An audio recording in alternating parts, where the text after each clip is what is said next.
नमस्कार, आज दिन भर की बड़ी खबरों में आपका स्वागत है। मैं हूं सुमन। आज के इस बुलेटिन में हम बात करेंगे देश दुनिया की तमाम टॉप ट्रेंडिंग हेडलाइंस की। मौसम की मार से सब्जियों के बड़े भाव, प्याज टमाटर ही नहीं आलू भी कर रहा जेब ढीली। खुदरा बाजार में टमाटर शतक लगा चुका है, जबकि प्याज 50 और आलू 32 से 35 रुपए पर पहुंच गया है। हाथरस में मची भगदड़ के लिए योगी सरकार जिम्मेदार, सपा सांसद अखिलेश यादव ने बीजेपी को घेरा। कहा कि इस लापरवाही से जो जाने गई उसकी जिम्मेदार भाजपा है। अगर कोई अस्पताल पहुंच भी गया तो उन्हें पर्याप्त इलाज नहीं मिल पाया। जियो के रिचार्ज प्लान 25% तक हुए महंगे, वहीं एयरटेल के रिचार्ज भी 21% तक हो गए महंगे। दोनों कंपनियों ने 27 और 28 जून को टैरिफ दरों में बढ़ोतरी करने की घोषणा की थी। नई दरें हुई लागू। 2024 से कांग्रेस पार्टी परजीवी पार्टी कहलाएगी। पीएम मोदी बोले कि कांग्रेस जिस भी पार्टी के साथ अलायंस करती है उसी के वोट खा जाती है। साथ ही कहा कि हिंदू समाज को सोचना होगा कि ये अपमान संयोग है या प्रयोग। भारत के लिए अंतरिक्ष से आई अच्छी खबर। देश के पहले सौर मिशन आदित्य L1 अंतरिक्ष यान ने हासिल की बड़ी कामयाबी। पहले हलो कक्षा की अपनी परिक्रमा पूरी की।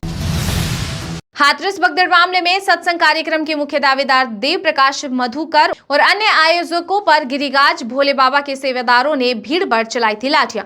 भारतीय न्याय संहिता के तहत विभिन्न धाराओं में FIR दर्ज। संविधान लेकर कूदने वाले संविधान की भावना नहीं समझते। राज्यसभा में विपक्ष पर गरजे पीएम मोदी। कहा कि 60 साल बाद किसी सरकार को देश ने दिया तीसरी बार मौका। हमारे 10 साल बीत चुके हैं और 20 साल अभी बाकी हैं। कांग्रेस नेता राहुल गांधी ने इंडिया गठबंधन को लेकर कर दी नई भविष्यवाणी। बोले कि मैं फिर कह रहा हूं कि इंडिया अलायंस गुजरात में जीतने वाला है। हाथरस भगदड़ मामले में दर्ज FIR में सेवादार और आयोजकों का नाम शामिल, भोले बाबा का नहीं।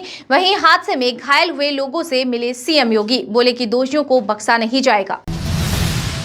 राज्यसभा में पीएम मोदी की स्पीच के दौरान विपक्ष का वॉकआउट। प्रधानमंत्री बोले कि पेपर लीक के दोषियों को छोड़ेंगे नहीं। मणिपुर की स्थिति हो रही सामान्य। कांग्रेस सांसद राहुल गांधी के हिंदू वाले बयान पर मचा घमासान। सड़कों पर उतरे बीजेपी नेता। वहीं देश भर से कई जगहों पर कार्यकर्ताओं ने किया जोरदार विरोध प्रदर्शन। राज्यसभा के सभापति जगदीप धनखड़ और नेता विपक्ष खड़गे ने हाथरस हादसे में मारे गए लोगों के प्रति सदन में व्यक्त की शोक संवेदनाएं। कांग्रेस अध्यक्ष बोले कि नकली बाबा आश्रम बनाकर लोगों को लूट रहे, ऐसा कानून बनाना चाहिए जिससे अंधश्रद्धा पर रोक लगे।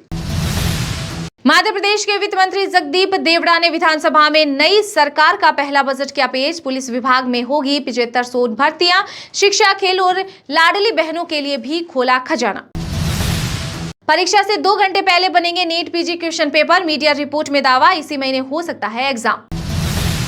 सेवादार प्रशासन को अंदर नहीं जाने देते, जांच के लिए SIT गठित। हाथरस हादसे पर बोले CM योगी आदित्यनाथ। मोदी सरकार के तीसरे कार्यकाल में बड़ी NSA अजीत डोभाल की ताकत। सरकार ने उनकी मदद के लिए 2 दिग्गज अधिकारियों को किया तैनात। कुछ लोगों को रिमोट पायलट से सरकार चलाने की आदत। अर्थव्यवस्था का जिक्र कर पीएम मोदी ने कांग्रेस पर कसा तंज। बोले कि इस बार 5 से 3 नंबर पर अर्थव्यवस्था पहुंचाने के लिए मिला जनादेश। अगले 5 साल में गरीबी के खिलाफ विजय होगा भारत। दिल्ली, राजस्थान समेत 17 राज्यों में भारी बारिश का अलर्ट। गुजरात के जूनागढ़ में 30 गांव का संपर्क कटा। मणिपुर में स्कूल, सरकारी दफ्तर बंद।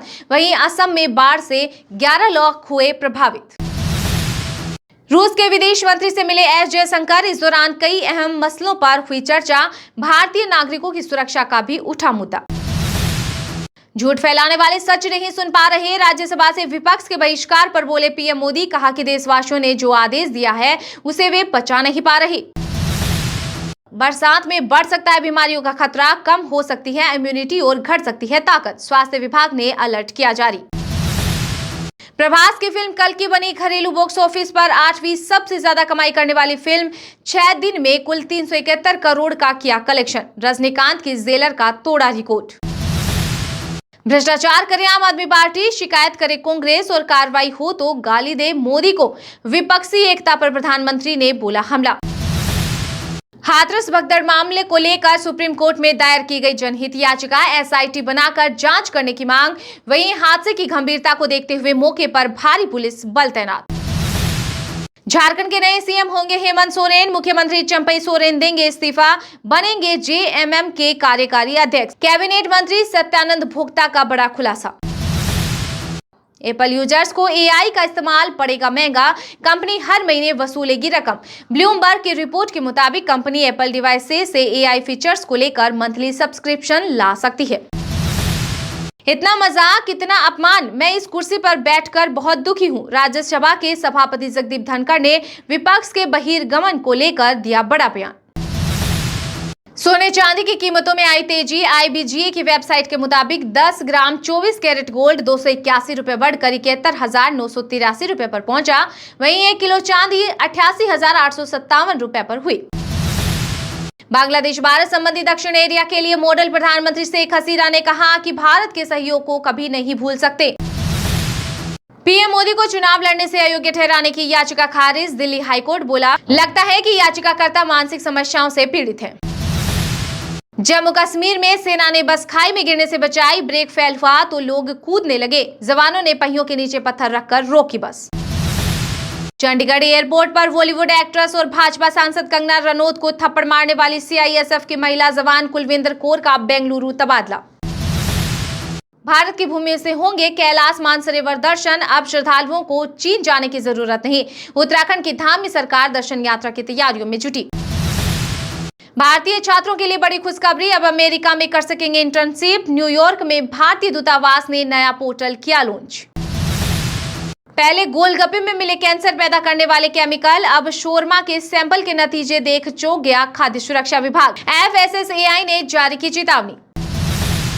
बाजार खुलते ही पहली बार 80,000 के पार पहुंचा सेंसेक्स। निफ्टी भी 24,307 पर पहुंचा। निवेशकों ने कमा डाले 1.75 लाख करोड़ रुपए।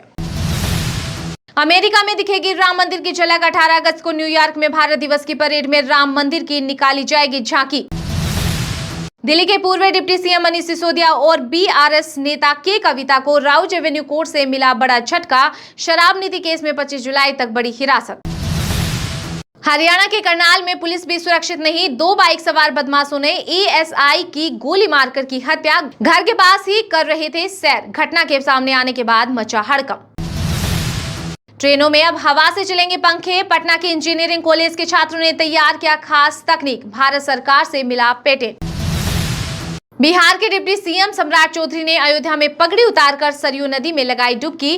बोले कि जंगल राज व अराजकतावादियों को सत्ता से हटाने का संकल्प लेते हुए सिर पर मुरेठा बांधा था। गाजियाबाद के लोगों के लिए खुशखबरी, हिडन एयरपोर्ट से अयोध्या के लिए जल्द शुरू होगी फ्लाइट। जल्द ही सांसद पद की शपथ ले सकता है अमृतपाल सिंह। पंजाब की मान सरकार ने लोकसभा स्पीकर ओम बिरला को भेजा आवेदन। गूगल के सॉफ्टवेयर इंजीनियर ने बनाया एक अनोखा एआई ड्रेस। 3D प्रिंट वाला सांप सिर हिलाता नजर आएगा। जम्मू में उमस छुड़ा रही लोगों के पसीने। 8 जुलाई से हर दिन होगी बारिश, भूस्खलन और बाढ़ की भी संभावना। मौसम विभाग ने जारी किया अलर्ट। पड़ोसी देश नेपाल में गिर सकती है प्रचंड सरकार। पूर्व प्रधानमंत्री केपी शर्मा ओली ने नेपाल सरकार के साथ मिलकर चला नया दांव। बिहार के सिवान में एक और पुल हुआ धड़ाम। हादसे में नहीं हुई कोई जनहानि। अगल बगल के गांव से टूटा संपर्क। वहीं महाराजागंज में एक और पुल ध्वस्त होने के कगार पर। मानसून में अलर्ट मोड पर चंडीगढ़ नगर निगम। हर मुश्किल से निपटने के लिए गठित की गई 18 टीमें। कर्मचारियों की छुट्टियां रद्द। उड़ीसा में सरकार के साथ बसों का नाम और रंग भी बदला। पिछले साल नवीन पटनायक ने हरी झंडी दिखाकर शुरू की थी लक्ष्मी सेवा। उत्तराखंड शासन में हुआ बड़ा फेरबदल। 15 आईएएस समेत 17 अधिकारियों के बदले पदभार। सचिव मीनाक्षी सुंदरम का बड़ा कद। यूपी एसटीएफ ने मानव तस्करी केस में 25,000 के इनामी अब्दुल गाजी और विक्रम रॉय को किया गिरफ्तार। वीडियो पसंद आया है तो लाइक कीजिए और हाँ, अभी तक आपने इस चैनल को सब्सक्राइब नहीं किया है तो सब्सक्राइब करके बेल आइकन को प्रेस जरूर कर लीजिएगा।